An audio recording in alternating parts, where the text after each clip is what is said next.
They were born under the same moon, minutes apart, with faces so identical their own mother had to mark them with different colored beads to tell them apart. Adana wore red beads. She was disciplined, talented, careful with her words and her reputation. When she sang, birds stopped to listen. When she danced, even the wind seemed to pause. Adiz wore blue beads. She was impulsive, loud, always touching things she shouldn't, always in the wrong place at the wrong time. If something went missing in the village, people looked for Adiz first. If trouble started, her name was called before anyone asked questions.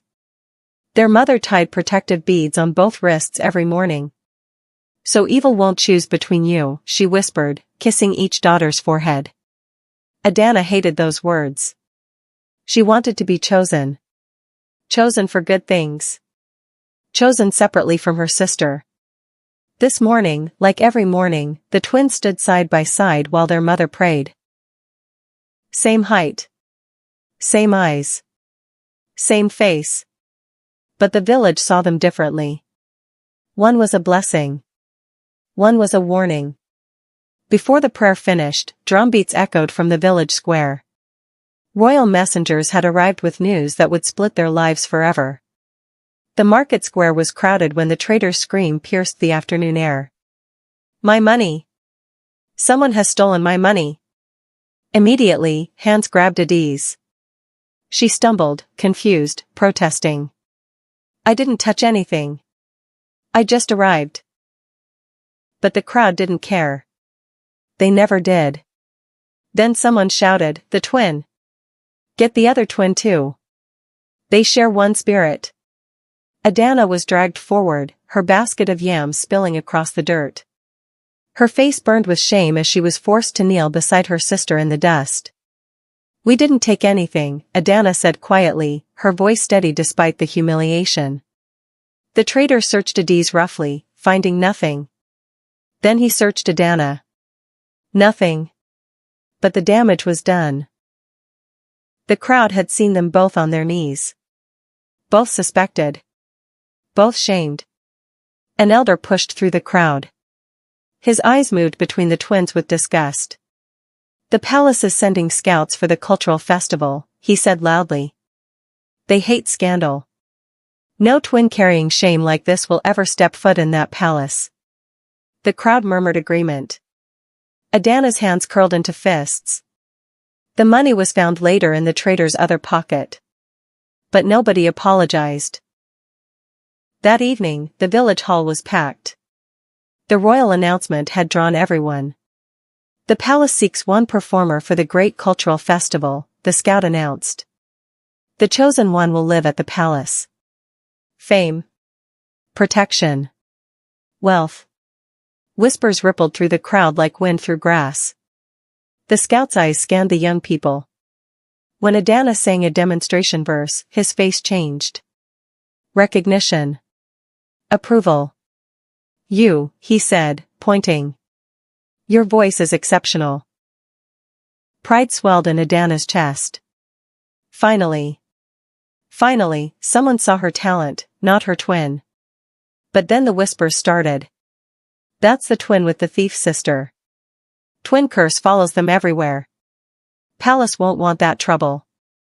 The scout's assistant leaned close to him, whispering. The scout's expression shifted. Doubt crept in where certainty had been. Adana wanted to scream. She wanted to grab each whisperer and shake them.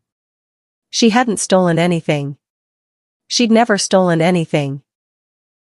Why must she carry Adiz's reputation like a weight around her neck? That night, when they returned home, something carved from wood lay on their doorstep. A feather token. Royal invitation. But the scout's eyes had held a question, "Can you come alone?" Their aunt picked up the feather and smiled strangely. "Destiny is calling," she whispered. But destiny doesn't always call everyone. The rehearsal courtyard was filled with young performers, all hoping to impress the scout who would return for final selection. Adana sang. Her voice soared, pure and powerful, hitting notes that made people close their eyes and sway. The crowd erupted in applause. The scout smiled and wrote something in his book. Victory felt so close Adana could taste it. Then a girl whispered to another, just loud enough, "She's the thief's sister."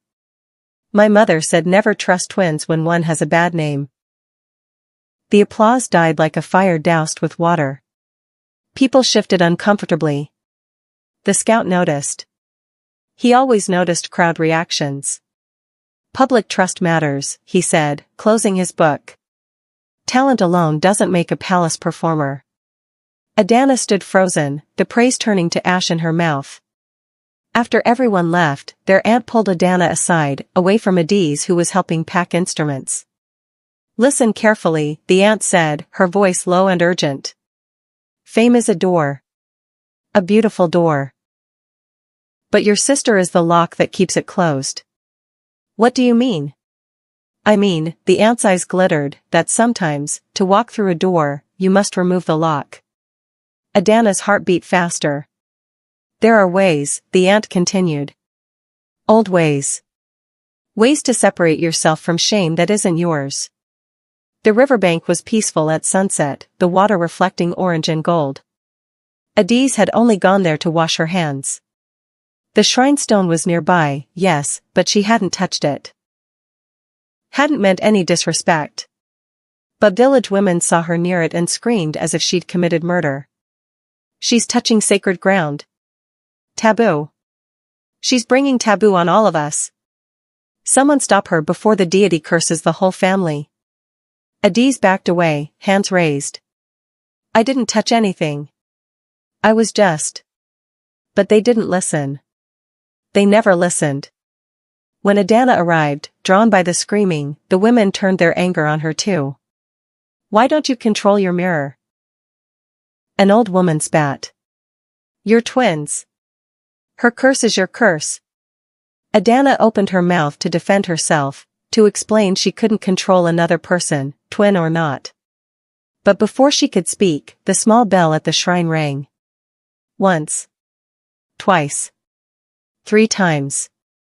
No wind blew. No hand touched it. The women went silent, fear replacing anger on their faces. The shrine bell only rang when the deity noticed something. When the deity was watching. Adana felt cold dread settle in her stomach. Whatever was coming, it had begun. That night, their aunt called Adana to her room alone. Candles flickered, casting dancing shadows on the walls. "Sit," the aunt commanded. Adana sat on the woven mat, her heart pounding. "The palace festival has rules you don't know," the aunt began. "The fame they offer isn't just given. It's sealed. By a river oath before the ritual custodian." "An oath?" "Yes. And no performer with a tainted household can wear the crown. The oath rejects impurity." Adana's hope crumbled. "Then I can't go." "Because of Adiz." The aunt smiled slowly. "Unless, there's a cleansing." "What kind of cleansing?" "An old one. A powerful one." The aunt reached into a cloth bundle and unwrapped it carefully. Inside lay something that made Adana's skin crawl. A charm. Made from river shells and black thread, twisted in patterns that looked wrong somehow. Ancient and wrong. "This," the aunt whispered, "removes shame from a household. But not by washing it away." "Then how?" "By giving it somewhere to go. Someone to carry it." Adana understood immediately. Her stomach turned. "You mean?" "I mean," the aunt said, "that if one twin carries all the shame publicly, the other twin becomes pure. Separated. Free." Adana stared at the black thread charm, horrified and fascinated. "Think about it," the aunt said. "That's all. Just think." The village chief's compound buzzed with activity. The palace assistant had returned with final instructions. Adana stood before him, heart racing. "The scout has decided to give you a chance," the assistant said. "But there's a condition." "Anything," Adana said quickly. "You must pass a purity test before the ritual custodian. You and your household must present one truth about yourselves. No lies. The oath will know." Adana's mouth went dry. If you lie, the fame becomes a curse. It will rot from the inside. Do you understand? Yes. Good. The test is in 3 days. As Adana turned to leave, Adiz rushed in, breathless. I heard everything, she said, grabbing Adana's hand. I'm coming with you. To the test. To support you. Adiz, you don't have to. Yes, I do, Adiz insisted. We're twins. We do everything together. I won't let them separate us. The words were meant to comfort. But they landed like stones in Adana's chest. Because separation was exactly what Adana was beginning to want. That night, alone in the dark, Adana touched the carved feather token. Fame. Palace. A life where people saw her, only her, not her twin's shadow. What price was too high for that? The shrine gate stood ancient and weathered, carved with symbols older than anyone could remember. The ritual custodian waited, his face calm and impossible to read. He was neither old nor young, neither kind nor cruel. He simply was. Like the shrine itself. Approach, he said. The twins walked forward together. Adana's palms were sweating. Adiz walked with her head high, determined to prove she could change, could be trusted. The custodian held a staff carved from sacred wood. Place your hands here, he instructed. Both of you. The wood knows truth from lies. It knows pure intentions from false ones. Adana's hand trembled as she reached out. Wait, the custodian said, his eyes narrowing. Before you touch it, understand this. If you lie, even a small lie, even a lie hidden in your heart, your fame will become a leash. It will strangle you slowly. Every praise will be poison. Every moment of glory will be pain. The village had gathered to watch. Dozens of eyes. All waiting. Now, the custodian said. Touch. Both twins placed their palms on the staff. The carvings on the wood began to darken. Like ink spreading through water. Like something waking up. The custodian's expression changed. Just slightly. Interesting, he murmured. Very interesting. He didn't say what he saw. But his eyes lingered on Adana longer than on Adiz. And Adana knew. Somehow, he knew her heart wasn't clean. That night in their small hut, Adana made her first small betrayal. The carved feather token, the royal invitation, was meant to be shown to both twins. But Adana hid it under her sleeping mat. Where's the token? Adiz asked. The custodian said we need to bring it to tomorrow's rehearsal. I don't know, Adana lied smoothly. Maybe it fell somewhere. We'll find it in the morning. The lie tasted easier than she expected. The next day, Adana told Adiz the rehearsal started at noon. It actually started at 10. Adana arrived on time, performed beautifully. Adiz arrived 2 hours late, flustered and apologizing. The scout frowned. Unreliable, he muttered, making a note. The village women shook their heads. See? This is why twins with bad names can't be trusted. The chaos follows them. Adiz's face fell. She'd tried so hard to be on time. That evening, Adana returned home expecting her sister to be angry, to accuse her. Instead, Adiz was smiling.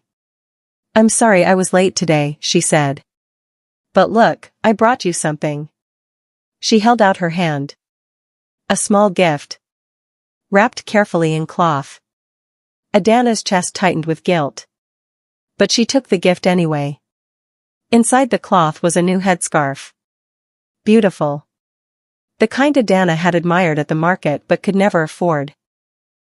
For the palace, Adiz said softly. When you perform, you'll look like the star you are. Adana stared at it. This must have cost everything you saved. It did, Adiz admitted, smiling. But you're my sister. You're going to make our family proud. I want you to shine. The guilt flared hot and painful in Adana's chest. But then another feeling rose beneath it. Anger. Why did Adiz have to be so good? So loving? It would be easier if she were cruel. Easier to justify what Adana was considering. Why must I feel trapped by your love? Adana whispered. Adiz blinked, confused. What? Nothing. Adana folded the headscarf. Thank you. But that night, Adana made her decision. She would choose herself. Her future. Her freedom from this twin curse that had followed her entire life. No matter who bled. She found their aunt grinding herbs outside. The cleansing you mentioned, Adana said quietly. What exactly must I do? The aunt's smile was slow and satisfied. Come, she said. I'll show you. The path to the hidden shrine wound through thick forest. Dawn was just breaking. This place is old, the aunt explained. Older than the village. Older than the palace. They reached a small clearing. A stone bowl sat in the center, filled with water from the sacred river. Cowries were arranged in patterns around it. A crown cloth lay folded in clay. The river has rules, the aunt said. To remove shame from a household, it demands balance. Someone must be marked publicly as the carrier. Adana's voice shook. You mean someone has to take all the blame? All the shame? Exactly. One twin carries all the darkness. The other walks free into the light. But that's not fair too. Fair? The aunt laughed.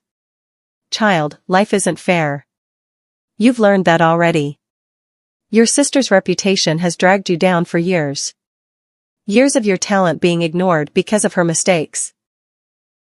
Is that fair? Adana said nothing. The aunt pulled out the black thread charm. This redirects. It marks. When the palace object goes missing, and it will, I'll make sure of that, the charm will ensure the blame falls on her. Publicly. Permanently. She'll be ruined. She's already ruined. You're just making it official. The aunt placed the charm in Adana's palm. You only need to point when the moment comes. The charm will do the rest. Adana closed her fingers around it. The black thread felt alive against her skin. The festival grounds were magnificent. Colorful tents, musicians warming up, nobles arriving in fine clothes. Adana stood with other performers, but her eyes were fixed on one thing. The fame bracelet. It sat on a velvet cushion, guarded carefully. Made of gold and sacred beads, it would be placed on the chosen performer's wrist during the final ceremony. That bracelet must never touch impure hands, the palace keeper warned. If it does, the fame will reject you. The palace will know. Adana stared at it, hypnotized. That bracelet represented everything. Freedom. Recognition. A life where she was seen as herself, not as half of a cursed pair. Adiz stood nearby, watching her sister with pride. You're going to win, she whispered. I can feel it. She clapped, genuinely happy for Adana's success. She had no idea she was being measured as a threat. As an obstacle to be removed. The palace keeper was called away briefly. The bracelet sat unguarded for just a moment. When he returned, it was gone. Chaos erupted immediately. The fame bracelet. It's missing. Guards rushed in. The festival ground froze. And Adana felt the black thread charm in her pocket grow warm. The moment had come. Nobody leaves, a guard shouted. Everyone will be searched. Panic spread through the performers. The palace keeper looked furious and terrified. Where are those twins? Someone called out. I saw them near the table. Adana and Adiz were grabbed and pulled to the front. It's her, a woman pointed at Adiz. Everyone knows she steals. Check her first. Adiz's eyes went wide. I didn't touch it. I swear. I was standing with my sister the whole time. Then let us search you, a guard said. Search me, Adis said desperately. Please. Search me first. I want to prove I've changed. The guards patted her down roughly. Checked her pockets. Her clothes. Found nothing. But then a guard bent down near where they'd been standing. What's this? He picked up a piece of black thread. Distinctive. Strange. The palace keeper's eyes widened. That's ritual thread. Forbidden thread. Used for dark charms. All eyes turned to the twins. Adana felt the full charm still in her own pocket, but one thread must have fallen. Which one of you brought dark magic to the palace grounds? The keeper demanded. Adis looked at Adana, confusion and fear in her eyes. Adana said nothing. And her silence spoke louder than any accusation. The village elders assembled in the chief's court as sunset painted the sky orange and red. The twins stood before them. Adana calm. Adis shaking. We need clarity, the head elder said. Adana, your sister has a history. But you've always been truthful. Swear to us now. Is Adis innocent? This was the moment. Adana could save her sister with one word. Or let her fall. I cannot swear she's innocent, Adana said slowly, her voice steady. I know my sister has struggled with taking things before. Many times. She tries to change, but... She let the sentence hang. The elders' faces hardened. That's not what I meant. Adis cried. Adana, tell them. Tell them I didn't take it. But Adana's words had already done their work. Careful words. Words that sounded protective but killed. The crowd took it as confession by proxy. Take her, the head elder ordered. She will be held in the palace cell as the carrier of shame. The investigation will continue. Guard seized Adis. Sister, she screamed, reaching for Adana. Sister, please. But Adana stood still, her face carefully arranged in sadness. Inside, her heart was racing.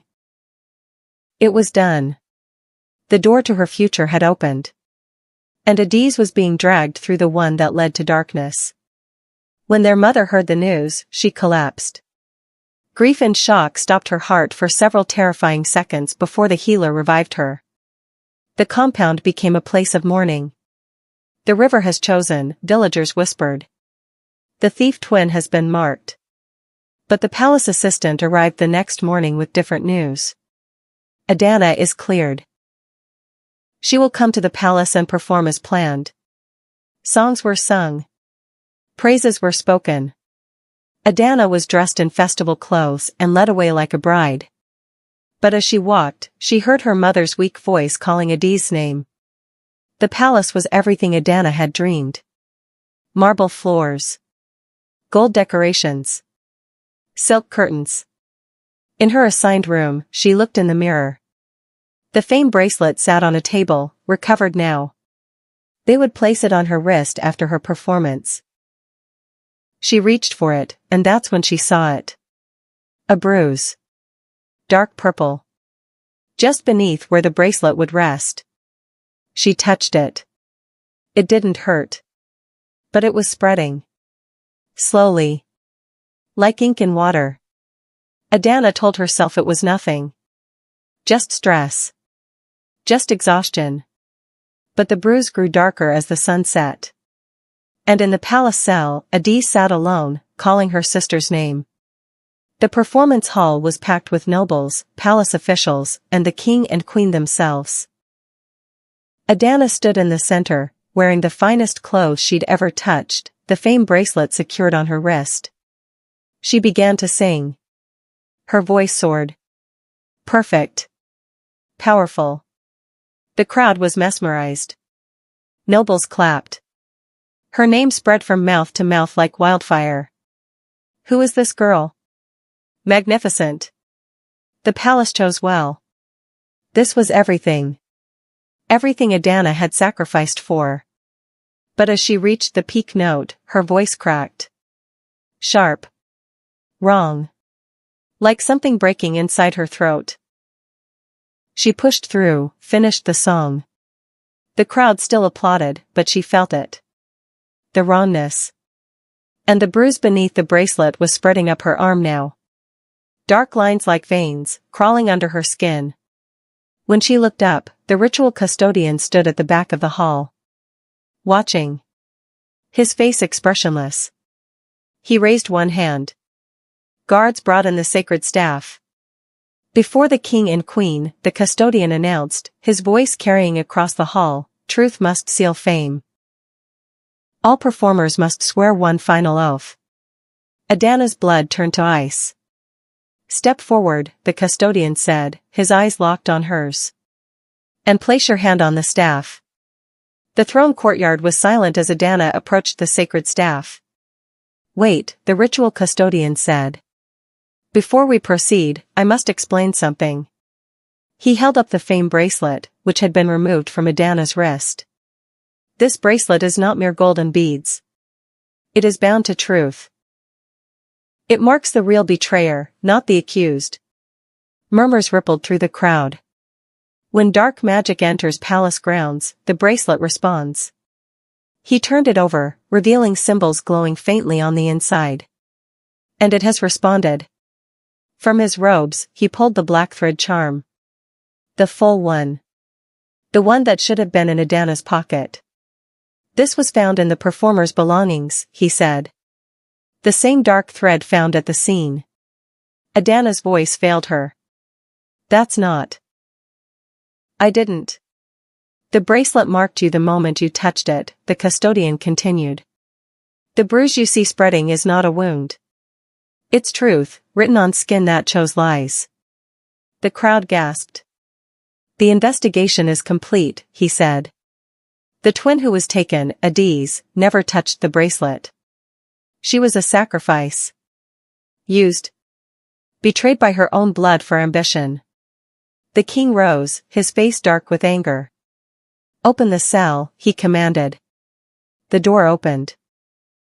Adiz emerged, but she wasn't the same. Her eyes were hollow. Her face was marked with ritual brands, the carrier marks that had been placed on her in the cell, marks that would never fade. She was freed. But she would never be whole again. The fame bracelet was ripped from Adana's wrist in front of the entire palace court. Her name, which had spread as a praise just hours before, now became a warning. A story told to children about what happens when ambition eats the heart. Adiz was declared innocent. Compensated. Honored. But the marks on her face couldn't be removed. The ritual custodian explained they were permanent. The carrier brands given to those falsely accused. They would remind everyone that she had suffered for another sin. You are free to go home, the queen told Adiz gently. But when Adiz looked at her twin, there was no hatred in her eyes. Only sadness. I forgive you, she whispered. But forgiveness isn't the same as trust. And trust, once shattered, can never be fully repaired. Their family was fractured forever. Their mother couldn't look at Adana without weeping. Their aunt fled the village in shame. The village would always remember who chose fame over blood. But the cruelest punishment wasn't the stripped title or the public shame. It was this: every morning, Adana woke and saw her face in the mirror. The same face as the sister she'd destroyed. Identical. Inescapable. A reminder that would follow her every day for the rest of her life. Some prices aren't paid in gold or punishment. Some prices are paid in looking at your own reflection and seeing the person you betrayed. When ambition eats the heart, the face in the mirror becomes your cruelest judge, and for twins, there is no escape from that identical stare. Thank you so much for watching, and please don't forget to subscribe. Where are you watching from?